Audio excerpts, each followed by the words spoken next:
एक साधु वर्षा के जल में प्रेम और मस्ती से भरा चला जा रहा था कि इस साधु की नजर एक मिठाई की दुकान पर पड़ी, जहां एक कढ़ाई में गर्म दूध उबाला जा रहा था।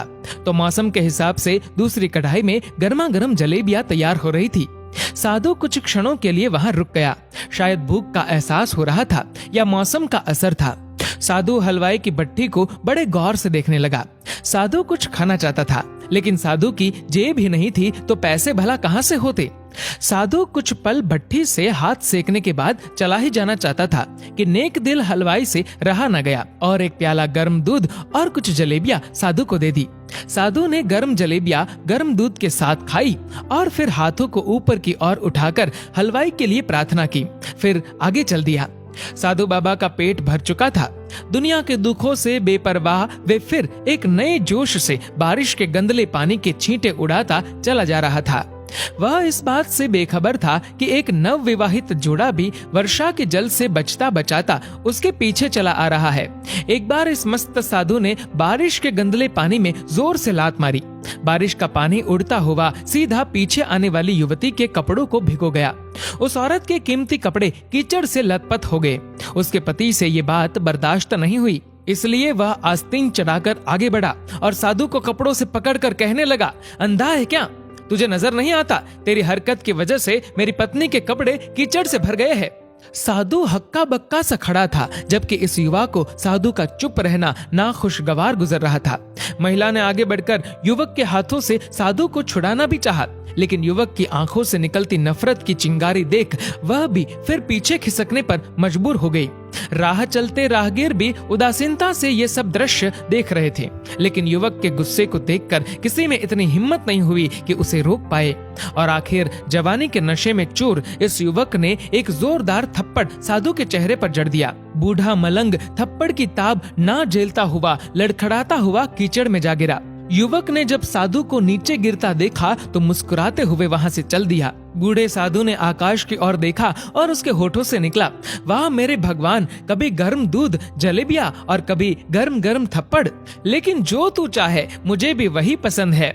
ये कहता हुआ वह एक बार फिर अपने रास्ते पर चल दिया।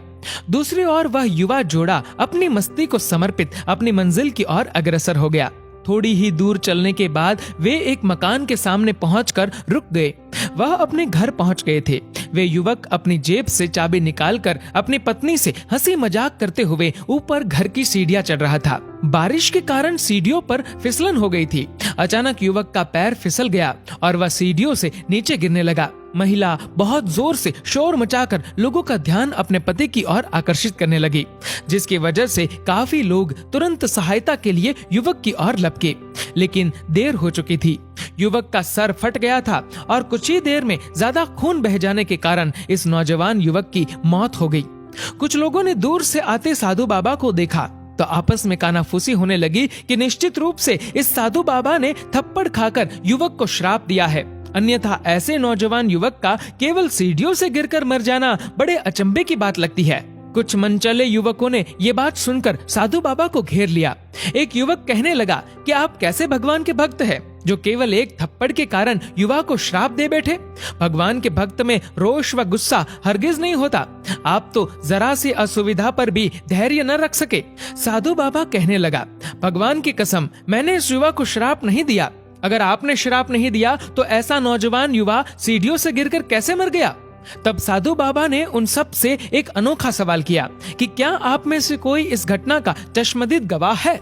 एक युवक ने आगे बढ़कर कहा, हाँ, मैं इस सब घटना का चश्मदीद गवाह हूँ। साधु ने अगला सवाल किया, मेरे कदमों से जो कीचड़ उछला था, क्या उसने युवा के कपड़ों को दागी किया था? युवक बोला, नहीं, लेकिन महिला के कपड़े जरूर खराब हुए थे। साधु ने युवक की बाहों को थामते हुए पूछा, फिर युवक ने मुझे क्यों मारा? युवक कहने लगा, क्योंकि वह युवा इस महिला का पति था और यह बर्दाश्त नहीं कर सका कि कोई उसकी पत्नी के कपड़ों को गंदा करे, इसलिए उस युवक ने आपको मारा।